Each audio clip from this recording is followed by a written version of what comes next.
Madam ఇప్పుడు చాలా మంది అంటే ఎవరో ఒకరని కాదు. చాలా మందిలో ఎవరో ఒకరు ఏదో ఒక ఇబ్బందితో బాధపడుతూ ఉంటారు. కొంతమంది ఆ ప్రాబ్లమ్స్‌కి సొల్యూషన్ తెలుసుకొని దాన్ని క్లియర్ చేసుకుంటారు. ఇంకొంతమంది ఎవరికి చెప్పుకోవాలి? ఎవరికి చెప్తే నా ప్రాబ్లమ్ క్లియర్ అవుతుంది అని తెలియక వాళ్ళలో వాళ్ళే డిప్రెషన్‌కి లోనై సూసైడ్ చేసుకున్న సందర్భాలు కూడా ఉన్నాయి. సో, అలాంటి వాళ్ళలో ఈరోజు వాళ్ళ ప్రాబ్లమ్‌ని మీతో క్లియర్ చేసుకోవడానికి మనతో ఒక కాలర్ రెడీగా ఉన్నారు. వాళ్ళతో మాట్లాడి తెలుసుకుందాం వాళ్ళ ప్రాబ్లమ్ ఏంటో. షూర్ అండి. హలో. హలో నమస్తే మేడం. నమస్తే అమ్మా. మీ పేరు? నా పేరు సోనాక్షి మేడం. సోనాక్షి. ఎక్కడి నుంచి మాట్లాడుతున్నారండి? పూణే నుంచి కాల్ చేస్తున్నాను. ఓకే. రమ్య గారు ఉన్నారు, మాట్లాడండి. Okay thank you. Hello Sonakshi గారు. హలో నమస్తే మేడం. నమస్తే అమ్మా, మాట్లాడతారు ఇప్పుడు, పర్లేదా? పర్లేదు మేడం. చెప్పండి అమ్మా, ఎక్కడి నుంచి మాట్లాడుతున్నారు, ఏంటి ప్రాబ్లం? మ్యామ్ పూణే నుంచి కాల్ చేస్తున్నాను మ్యామ్ నేను. నాకు ప్రాబ్లం ఏంటంటే హస్బెండ్ తోనే ప్రాబ్లమ్. తను ఏంటంటే ఫస్ట్ నాకు ఆల్రెడీ 2006 లో మ్యారేజ్ అయింది మ్యామ్. 17 years అప్పుడు నాకు. ఓకే. అప్పుడు నాకు మ్యారేజ్ అయిన తర్వాత ఆయనతో నాకు 2 పిల్లలు, ఒక బాబు పాప అన్నమాట. బట్ ఫైనాన్షియల్లీ తను ఎప్పుడు సపోర్ట్ చేసేవారు కాదు. అంటే జాబ్ ఏం లేదు తనకి అసలు. ఫాదరే చాలా మటుగా హెల్ప్ అంటే 50 lakhs దాకా పెట్టి ఉంటారు. గవర్నమెంట్ ఎంప్లాయ్ అనమాట ఫాదర్. మీ నాన్నగారు? సో ఫాదరే అన్ని మా నాన్నగారు ఫాదర్ అన్ని చేసి చాలా మట్టుగా చూసుకున్నారు. బట్ తను చేంజ్ అవ్వకపోవడంతో ఇంకా పిల్లల్ని తీసుకొని మమ్మీ వాళ్ళ ఇంటికి నేను వచ్చాను మేడం.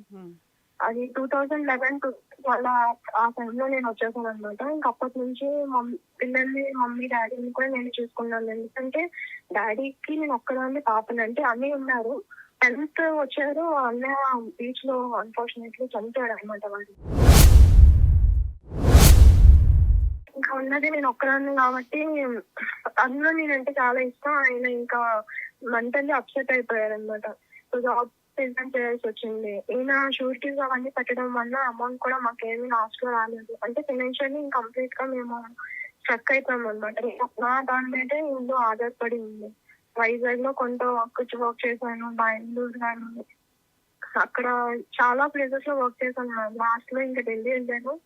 2012 నుంచి 2019 వరకు ఇంట్లో ఫ్యామిలీని చూసుకున్నాను నేను. పిల్లల్ని మాత్రం మమ్మీ దగ్గర పెట్టేశాను. వెళ్తూ రావడం చేస్తూ ఉండడం అయ్యేది. సో 2018 లో మాకు డివోర్స్ అయింది. ఈ 7-8 years తను మెయింటెనెన్స్ కానీ పిల్లల కోసం కానీ ఏ రోజు ఫోన్ కానీ మెసేజ్ కానీ ఫస్ట్ హస్బెండ్ ఎప్పుడు చేయలేదు. 2018 లో మ్యారేజ్ అయింది. 6 lakhs వర్ణం ఇచ్చి మ్యారేజ్ అదే క్లియర్ చేసుకున్నారు వాళ్ళు. ఇంకా 2019 లో మమ్మీ అన్నారు, నువ్వు ఇంకా ఎంతవరకు ఒక్కదాన్ని ఇలాగా లైఫ్ లో ఫైట్ చేస్తావు, నువ్వు ఏదైనా పర్సన్ ని మ్యారేజ్ చేసుకుంటే మంచిది అంటే నేను Shaadi.com లోని నా ప్రొఫైల్ అప్లోడ్ చేశాను నేను. సో అందులోని నాకు అవుట్ ఆఫ్ 3 months లోని ఒక 4,000 ప్రపోజల్స్ వచ్చాయి. అందులో జెన్యూన్ గా ఒక 6-7 members ని తీసుకుంటే మా హస్బెండ్ ఆర్మీ అనమాట. సో నేను మ్యారేజ్ సెకండ్ హస్బెండ్ ఆర్మీలో వర్క్ చేస్తారు. చేస్తారు, ఆర్మీలో వర్క్ చేస్తున్నారు. నాకు చాలా రెస్పెక్టబుల్ జాబ్ కాబట్టి వాళ్ళకి తెలుస్తుంది ఒక ఇండియాకి సర్వ్ చేస్తున్నారంటే ఒక లేడీని ఎలాగైతే చేసుకోవాలో తెలుస్తుంది అని అనుకోని నేను మ్యారేజ్ కి అంటే తను రిక్వెస్ట్ పెట్టినప్పుడు నేను యాక్సెప్ట్ చేశాను. ఫస్ట్ నేను చెప్పిన పాయింట్ ఏంటంటే 2 పిల్లలు ఉన్నారు, మళ్ళీ నేను పిల్లల్ని కనివ్వలేను. అతనికి ఫస్ట్ మ్యారేజ్ సెకండ్ మ్యారేజ్ అమ్మా? సెకండ్ హస్బెండ్ కి ఆయనకి first marriage second marriage first marriage అయింది. రీజన్ ఏం చెప్పారంటే అమ్మాయి క్యారెక్టర్ మంచిది కాదు, హస్బెండ్ లేనప్పుడు 2-3 months మాడం వాళ్ళిద్దరు మధ్య మ్యారేజ్ కనెక్షన్ అనేది. నెక్స్ట్ హాలిడేస్ 3 months కి ఒకసారి వస్తారు కదా, అట్లా వచ్చినప్పుడు ఏదో మొబైల్ లో అమ్మాయి దొరికింది. సో ఇంకా మ్యారేజ్ క్యాన్సిల్ అయిపోయింది. అదే అమ్మాయిని పంపించేసాను అని చెప్పేసి. మ్యూచువల్ డైవర్స్ తీసుకున్నారా, జస్ట్ వదిలేసాడా? మ్యూచువల్ డైవర్స్ తీసుకున్నాను ఎందుకంటే ఆర్మీలో కుదరదు కదా, ఖచ్చితంగా తీసుకోవాలి. ఎంతో అమౌంట్ కూడా ఇచ్చారు, 16 lakhs అన్న చెప్పారు. అయితే అదంతా పక్కన ఉంచితే నన్ను మ్యారేజ్ కి ముందు నేను తనకి చెప్పింది ఫ్యామిలీ గురించి, నా ఫ్యామిలీ గురించి, నా స్ట్రగుల్స్ గురించి. 9 years లో నేను ఎంత హార్డ్ వర్క్ చేశాను మొత్తం నా పాస్ట్ లైఫ్ అంతా చెప్పాను తనకి.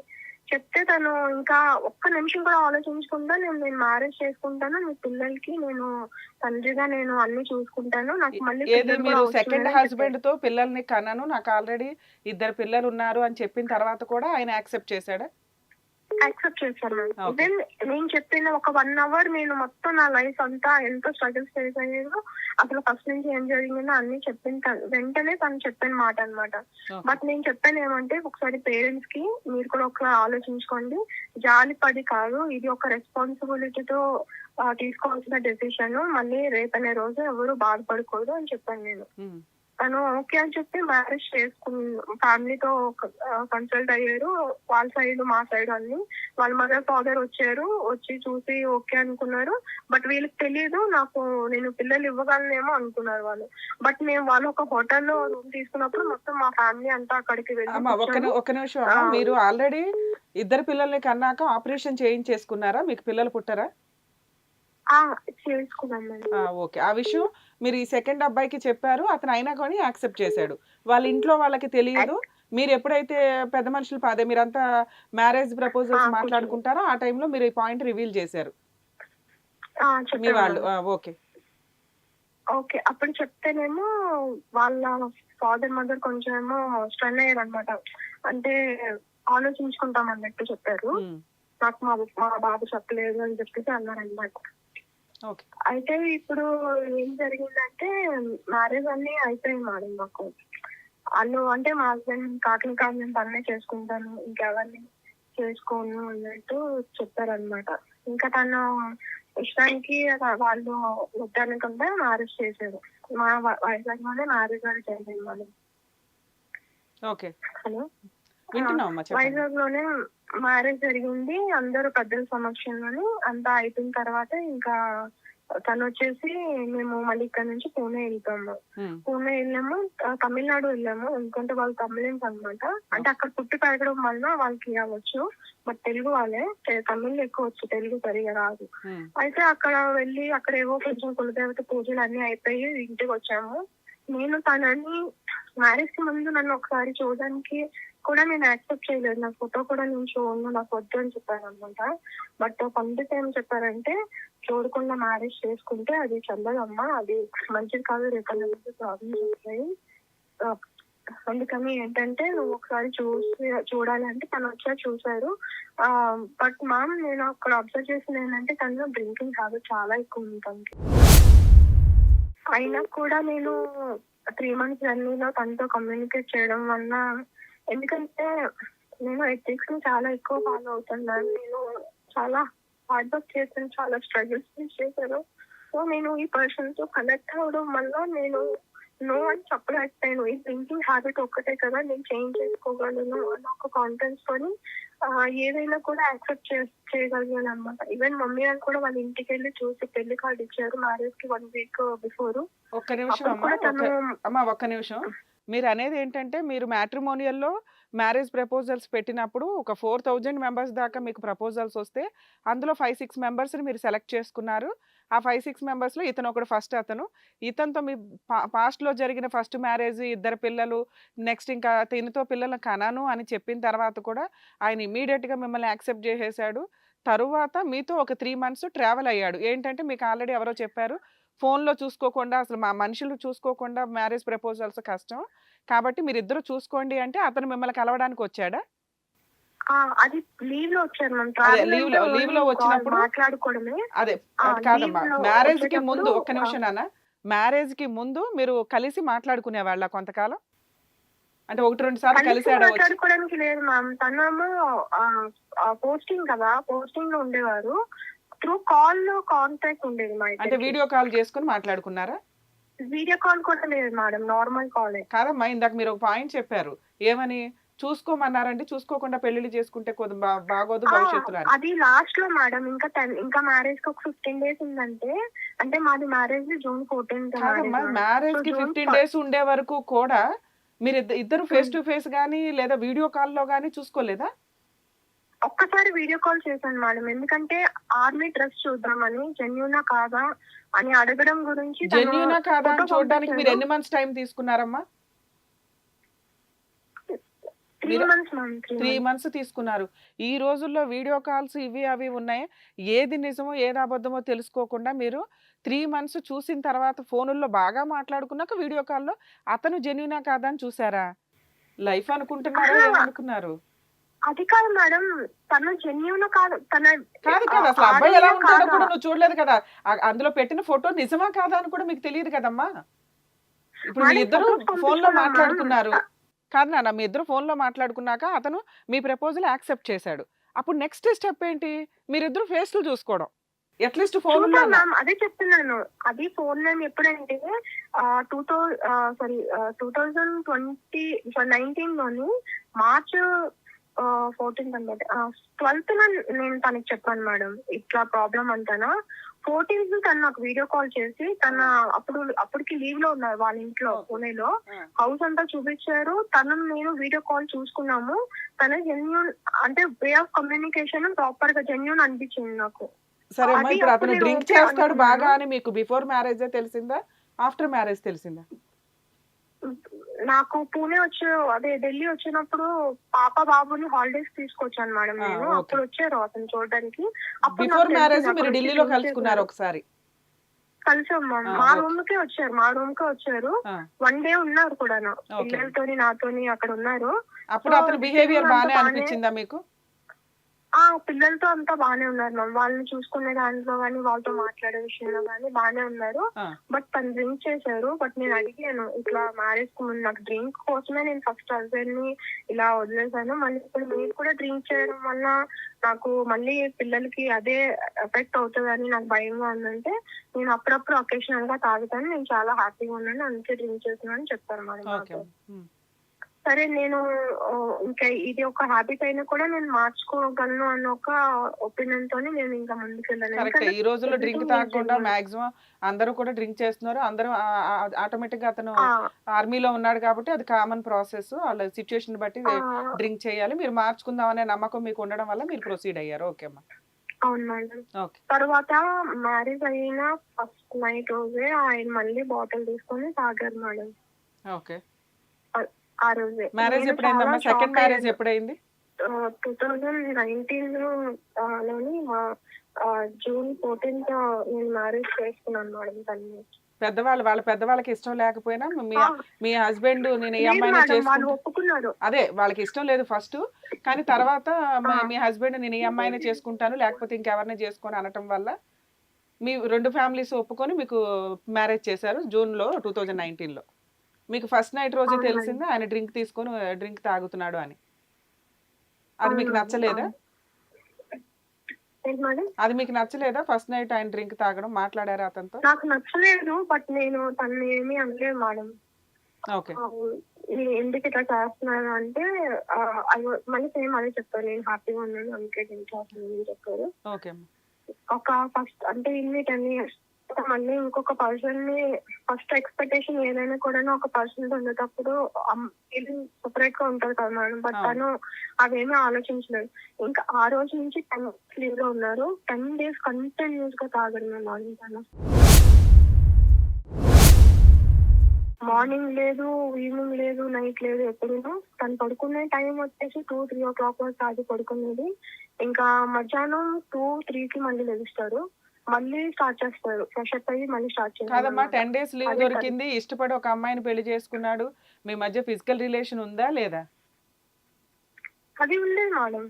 ఓకే. అయినా కానీ మీకు ఏ రెస్పెక్ట్ ఇవ్వలేదు అతను, అంత ఫుల్ గా డ్రింక్ చేస్తూ. డ్రింక్ తాగడం వేరు, ఫుల్ గా ఎడిక్ట్ అయిపోయి డే అంతా ఉన్న 5-6 hours డ్రింక్ చేస్తూ ఉండడం అంటే వ్యసనపరుడు కింద, ఎడిక్టర్ కింద లెక్క ఒక రకంగా. అవును మేడం. మరి మీరు రిక్వెస్ట్ చేయడం కానీ మీ ఫస్ట్ మ్యారిటల్ లైఫ్ పేరెంట్స్ కి చెప్పాను మేడం నేను, అంటే ఇలా ఫస్ట్ నైట్ లో జరిగింది కానీ 10 రోజులు డ్రింక్ చేస్తుంది కానీ వాళ్ళ పేరెంట్స్ కూడా తెలుసు. ఓకే. ఈవెన్ నేను ఒక చెప్పకూడదు, ట్రైన్ లో నేను జర్నీ చేస్తున్నప్పుడు మాకు ఫైబర్స్ వస్తే మొత్తం బట్టలన్నీ ఇప్పేసి ట్రైన్ లో పడుకుంటే నేను బెడ్షీట్ కప్పి నైట్ అంతా తన దగ్గర కూర్చున్నాను. వాళ్ళ ఫాదర్ వచ్చి మార్నింగ్ తను లేపు అంటే నేను ఆయన చూపించాను, ఆయన ఇక్కడ చూపించాను అనమాట. ఆయన చేసిన పని ఇది మామ అనుకంటే ఇంకా ఆయన ఏం మాట్లాడకుండా వెళ్ళిపోయాడు. సో ఇంట్లో అందరికి తెలిసే ఈ అబ్బాయి ఇలా కూడా నాకు చెప్పకుండా కాదు నాన్న, ఒక నిమిషం. మీరు అనేది ఏంటంటే ట్రైన్ లో మీరు ఎప్పుడో జర్నీ చేస్తున్నప్పుడు అతను ఫుల్ గా తాగి న్యూడ్ గా రెడీ అయిపోయాడా? తాగి పడున్నాడా? బట్టలు కూడా లేకుండా సరిగ్గా? కాన్షియస్ పడుకున్నారు. బట్టలు కూడా సరిగ్గా లేకుండా పడుకుంటే మీరు కప్పారా అతన్ని? అవును మేడం.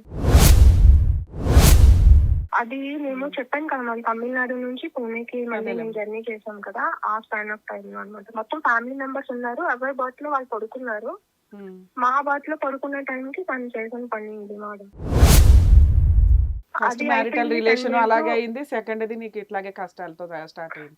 ఓకే, తర్వాత ఇది ఏమైందమ్మా? కూడా ఇది ఇప్పుడు ఇట్లా అయిన తర్వాత తిని ఏంటంటే ఇంకా కంప్లీట్ గా ఇంక ఇంటికి వచ్చిన తర్వాత కూడా ఇలాగే థింక్ చేయడం నాకేమీ అర్థం కాలేదు. ఎలాగది మళ్ళీ నేను స్టెప్ తీసుకోవాలి. సరేలే 10 days అయ్యింది కదా, కొంచెం చూద్దాంలే మార్చుకుందాంలే అనుకున్నాను. ఇంకా తను ఇక్కడ ఉన్న 10 days ఇట్లానే.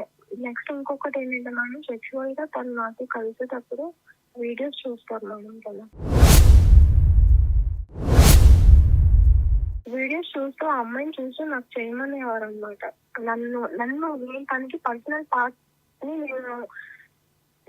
నేను చెప్పలేను మేడం. అది చేస్తేనే గానీ తను సాటిస్ఫై అయ్యేవాడు కాదనమాట.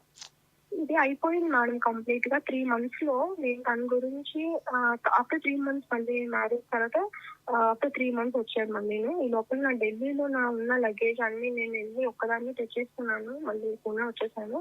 జాబ్ ట్రైల్స్ చేశాను మేడం. నేను ఫస్ట్ చెప్పాను మ్యారేజ్ అయిన తర్వాత కూడా నా ఫ్యామిలీ రెస్పాన్సిబిలిటీ నాదే అని చెప్పేసి వాళ్ళు యాక్సెప్ట్ చేశారు. జాబ్ ట్రైల్స్ చేశాను కానీ నాకు ఎక్కడ జాబ్ దొరకలేదు మేడం పూణేలో. అప్పుడు 3 months తర్వాత మళ్ళీ సెప్టెంబర్ అంటే జూన్ లో నుంచి మళ్ళీ సెప్టెంబర్ లో వచ్చాడు. నా మీరు పూణే ఎందుకు షిఫ్ట్ అయ్యారమ్మా? మీ హస్బెండ్ వాళ్ళు పూణేనా, వాళ్ళు తమిళనాడు అన్నారు? అంటే వాళ్ళు బార్న్ అండ్ డాటర్ అక్కడే మేడం, తమిళన్స్. బట్ అందరూ ఆర్మీ అవడం వల్ల ఫ్యామిలీ అంతా అక్కడ సెటిల్ అయిపోయారు. పూణేలో సెటిల్ అయ్యారా? మామగారు మా మామగారు ఆర్మీ, మా హస్బెండ్ వాళ్ళ బ్రదర్ కూడా ఆర్మీ, మా అత్తగారు వాళ్ళ అక్కడేమో ఆఫీసర్ అన్నమాట, ఆర్మీ ఆఫీసర్. సో దాని మీద ఏమంటే మేము ఇంకా అక్కడ మ్యారేజ్ చేసుకున్నాను. ఓకే అమ్మా, పూణేలో మీరు జాబ్ సెర్చ్ స్టార్ట్ చేశారు. అత్తమామలతో కలిసి ఉండేవాళ్ళా లేకపోతే మీరు వేరే హౌస్ తీసుకొని ఉన్నారా? అందరూ కలిసి ఉండాలి. అత్తమామలతో మ్యారిటల్ రిలేషన్ లో అక్కడ జాయిన్ అయ్యో. మీ హస్బెండ్ ఆర్మీ కాబట్టి అక్కడికి వెళ్ళాడు. ఈ 3 months లో మీకు జాబ్ వచ్చిందా రాలేదా పూణేలో? జాబ్ రాలేదు మేడం నాకు. ఎప్పటిదాకా జాబ్ రాలేదు? రాలేదు. వీళ్ళు కూడా ఫుడ్ అది సరిగా ఏం పెట్టేవారు కాదు. బట్ నేను ఈ విషయాలన్నీ ఏం చెప్పేదాన్ని కాదు. ఎందుకంటే ఈ మీ 3 అత్తమామలకి months ఆల్రెడీ నువ్వు కొంచెం కూడా ఇష్టం లేదు కాబట్టి ఏదో అబ్బాయి కోసం నిన్ను ఒప్పుకున్నారు. సో ఇప్పుడు అబ్బాయే లేడు కాబట్టి నువ్వు వాళ్ళ ఇంట్లో ఉండడం వల్ల వాళ్ళు సరిగ్గా నిన్ను ట్రీట్ చేయలేదు. మీ పిల్లల్ని పిల్లల్ని అప్పుడే కాలేదు మేడం, మమ్మీ దగ్గర ఉంచాను. మమ్మీ ఏమన్నారంటే ఒక 1 year అక్కడ ఉండి నువ్వు చూడు అసలు ఎలా ఉందో, మీ అందరూ కమ్యూనికేషన్ బాగున్నాక పిల్లల్ని తీసుకెళ్ళమని చెప్తే సరే అన్నాను. ఇంకా మధ్యలో వాళ్ళ ఎడ్యుకేషన్ స్టార్ట్ చేయడం ఇచ్చినాక వాళ్ళని అక్కడ ఉంచేదాన్ని. సో ఈ 3 months మేము దూరంగా ఉన్నప్పుడు తను మాట్లాడిన మాటలైతే అసలు భయంకరంగా అన్నమాట. అంటే ఏం మాట్లాడేవాడు? అన్నెసెసరీగా తిట్టేవాడు మేడం, ఏ రీజన్ లేకుండా డ్రింక్ చేసి చాలా అబ్యూస్ చేసేవారు అనమాట. అసలు నువ్వు ఇక్కడ ఏమి, ఒక నిమిషం అమ్మా, ఇక్కడ మీరు ఎటువంటి అబ్బాయిని ఏ రకంగానూ కష్టపెట్టలేదు. ఆల్రెడీ పిల్లల్ని కూడా తీసుకురాలా, పోనీ పిల్లల్ని తీసుకొచ్చారు అప్పుడే తీసుకొచ్చేసిందని ఏదైనా గొడవ పడడానికి. ఉన్నంతలో నువ్వు జాబ్ చేసుకుంటున్నావు, చెప్పినట్టు అత్తమామల దగ్గర జాయిన్ అయ్యావు వెళ్ళి మ్యారిటల్ రిలేషన్ లో. ఇందులో నిన్ను తిట్టడానికి ఆయనకు దొరికే రీజన్స్ ఏంటి? ఏ ఎలిగేషన్స్ మీద తిడతాడు? ఏమీ లేదు మేడం, తను డ్రింక్ చేసిన తర్వాత తను ఏదో ఒకటి అనాలి అంతే. అంటే ఏ పాయింట్స్ అంటాడు? మిమ్మల్ని పాయింట్ అవుట్ చేయడానికి ఏమీ లేదు, ఏం చేస్తున్నావు అని అడిగేవారు మేడం స్టార్టింగ్. ఏం లేదు, ఇలాగా తిన్నాను కూర్చున్నాను ఏదో చెప్పేదాన్ని. ఇంకా డాక్యుమెంట్స్ మావి ఇంకా అవ్వలేదు మేడం. అది టైం పడుతుంది. ఒక ఆధార్ కార్డ్ కానీ పాన్ కార్డ్ కానీ చేంజ్ చేయాలంటే అది గవర్నమెంట్ ఒక ప్రొసీజర్ ఉంటది. నాది Aadhaar card pan card 2 rejection అయింది. ఎందుకంటే సెకండ్ మ్యారేజ్ కాబట్టి దానికి నేను ఒక లెటర్ రాసి పంపించాలంట. ఆ విషయం నాకు తెలియక మళ్ళీ నేను కాల్ చేసి చెప్తే వాళ్ళు అది చేయడానికి నాకు 4-5 months పట్టింది మేడం. 6-7 months పట్టింది ఆధార్ కార్డ్ పాన్ కార్డ్ అవడానికి నాకు. సో ఇది ఒక్కటే రీజన్ గా పెట్టుకొని ప్రతి రోజు ఏదో ఒకటి అనేవాడు అనమాట. ఇంకా అబ్యూజ్ మేడం, అన్నెసెసరీ అబ్యూజ్ అనమాట. అది ఎందుకో కూడా రీజన్ ఎందుకో కూడా తెలిసేది కాదు. వాళ్ళ పేరెంట్స్ చెప్తే సరేలే వాళ్ళ ఫోన్ ఎక్కువ పికప్ చేయొద్దు పక్కన పెట్టి. నాకు లాంగ్వేజ్ ప్రాబ్లం, వాళ్ళ అమ్మగారు ఒక్కరికి తెలుగు వచ్చు, వాళ్ళ అమ్మగారికి హిందీ రాదు. నేను ఢిల్లీలో ఉన్నప్పుడు ఎవరితో కమ్యూనికేట్ చేసేదాన్ని కాదు. ఓన్లీ ఆఫీస్ టు రూమ్ నుంచి ఆఫీస్. ఇంకా ఫ్రెండ్స్ కి వాళ్ళకి కుక్ చేసేదాన్ని. అవన్నీ నా స్ట్రగల్స్. బట్ నేను ఎవరితో కమ్యూనికేట్ చేస్తాను కదా, సో నాకు హిందీ అంతగా రాదు. ఇప్పుడు నేర్చుకున్నాను. So okay. ఇప్పుడు ఈ 3 months తర్వాత మళ్ళీ తను వచ్చిన తర్వాత ఫస్ట్ డే తను ఇంటికి వచ్చి ఫ్రెష్ అప్ అయిన తర్వాత తను చికెన్ బిర్యానీ అన్నారు, నేను ప్రిపేర్ చేసి పెట్టాను, తినేసి ఇంకా అప్పుడు కూడా డ్రింక్ చేశారు. ఫస్ట్ డే తను వచ్చిన రోజు ఆఫ్టర్ 3 months వచ్చిన తర్వాత కూడా డ్రింక్ చేశారు. డ్రింక్ చేసి అప్పుడు వచ్చిన వెంటనే పెద్ద పెద్ద కేకలు వేస్తారు, ఎవరు ఎక్కడ లేరు, వీళ్ళందరూ ఎక్కడికి వెళ్ళారు, మీరిద్దరు ఏ లాంగ్వేజ్ లో మాట్లాడుకుంటారమ్మా? అతనికి తెలుగు వచ్చా? English madam. ఇంగ్లీష్ లో. తనకి తెలుగు వచ్చు, వాళ్ళ అమ్మమ్మ ఉండేటప్పుడు వరకును వాళ్ళు తెలుగులో మాట్లాడేవారు. తను 18 years కి తన పోస్టింగ్ వచ్చి 2 months అంటే ఆ రోజే ఆ 2-3 days తర్వాత ఆమె చనిపోయారంట. సో అప్పటి నుంచి మొత్తం ఫ్యామిలీ అంతా తెలుగు అసలు మాట్లాడడం మానేశారు. ఓకే. అప్పుడు 18 నుంచి ఇప్పుడు మా హస్బెండ్ కి 36 years మేడం. ఉమ్. చాలా లాంగ్ గ్యాప్ కాబట్టి తను మైట్ తనకి ఏమో మరి నేనేమో తెలుగులో ఎవరితోనో తను తెలుసుకోవడం గురించి నాకు రాదని చెప్పుండొచ్చు. మేబీ అతను తెలుగు అండర్స్టాండ్ చేసుకుంటాడేమో గానీ పెద్దగా మాట్లాడడం మీ ముందు అయితే. నెక్స్ట్ నువ్వు తెలుగులో ఏం మాట్లాడతావో కనిపెట్టడానికి కూడా ఆయన తెలియదని చెప్పుండొచ్చు. చెప్పుండొచ్చు. ఓకే. ఇంగ్లీష్ లో మీ ఇద్దరు కమ్యూనికేషన్ ఉంటుంది. తనకి తెలుగు వచ్చు అనే విషయం. అలాగే మాట్లాడతారు మేడం, తను అంత కాదు బట్ మాట్లాడతారు. ఓకే. తర్వాత ఏమైంది? వచ్చినాక ఏమైంది? సో ఆ రోజు ఫస్ట్ డే వచ్చినప్పుడు తను చాలా సెక్షువల్ గా చాలా బ్యాడ్ గా బిహేవ్ చేశారు అనమాట. బ్యాడ్ గా బిహేవ్ చేస్తే నేను నైట్ చాలా ఏడ్చి నేను చెప్పాను, ఇన్ని 3 months తర్వాత వచ్చి నువ్వు ఇలా బిహేవ్ చేస్తున్నావు, సో మీ పేరెంట్స్ ఏం నేర్పించారు, నువ్వు ఒక భరతమాతకి సేవ చేస్తున్నావు, ఒక ఇండియన్ ఆర్మీ అయ్యింది, నువ్వు ఒక భూమాతకి నువ్వు అసలు వాల్యూ ఇవ్వనప్పుడు ఒక లేడీకి నువ్వు ఏమి రిసీవ్ చేసుకుంటావు, అసలు నువ్వు ఆర్మీనేనా అని అడిగినందుకు నా గుండెల మీద కూర్చొని చంపలు వాయించాడు మేడం. ఒక 5 to 6 వాయించుంటానేమో చాలా గట్టిగా. ఇంకా నేను ఆ నైట్ ఎవరిని డిస్టర్బ్ చేయలేదు. నేను ఒక్కటే చెప్పాను, ఇంకొకటి కొడితే నేను చచ్చిపోతాను, నాకు ఊపిరి ఆడట్లేదు, లేకపోమని చెప్పాను. ఇంక నేనేం మాట్లాడలేదు తనతో. వెంటనే ఒక 2 minutes మళ్ళీ హక్ చేసుకున్నారు, మళ్ళీ పక్కకు తోస్తారు, అయిపోయింది. మార్నింగ్ లేచినప్పటికీ నాకు మొత్తం ఈ చెవు గానీ ఈ చెంప అన్ని స్వెల్లింగ్ వచ్చాయి. వాళ్ళ మదర్ చూపించిన వెంటనే షాక్ అయిపోయింది. ఇది నేను మిర్రర్ లో కూడా చూసుకోలేదు, ఆమెకి ఫస్ట్ చూపించాను ఇట్లా చేసాడు అంటే. ఆమె అన్నారు, మీ మామ కూడా ఇట్లాగే చేసేవారు, అబ్బాయిలకి అనుగుణంగా మనం సర్దుకుపోవాలి. బట్ నేను చెప్పాను, నేను బిఫోర్ కూడా నా పాస్ట్ లో ఇంత వర్స్ట్ గా తను అసలు నాకు లైఫ్ లో లేదు. ఈ 10 years లోనే నాకు ఇది ఏమి తెలియదు కూడా. మా ఇద్దరికి కొంచెం అండర్స్టాండింగ్ వచ్చేంత వరకు తను కొంచెం సర్దుకుని ఉండాలి, అంతేగాని ఇట్లా చేయడం కరెక్ట్ కాదు కదా అంటే, సరే నువ్వు వెళ్ళి ఫ్రెష్ అప్ అవ్వు అని అన్నాను. దీని గురించి మాట్లాడలేదు మేడం వాళ్ళ పేరెంట్స్.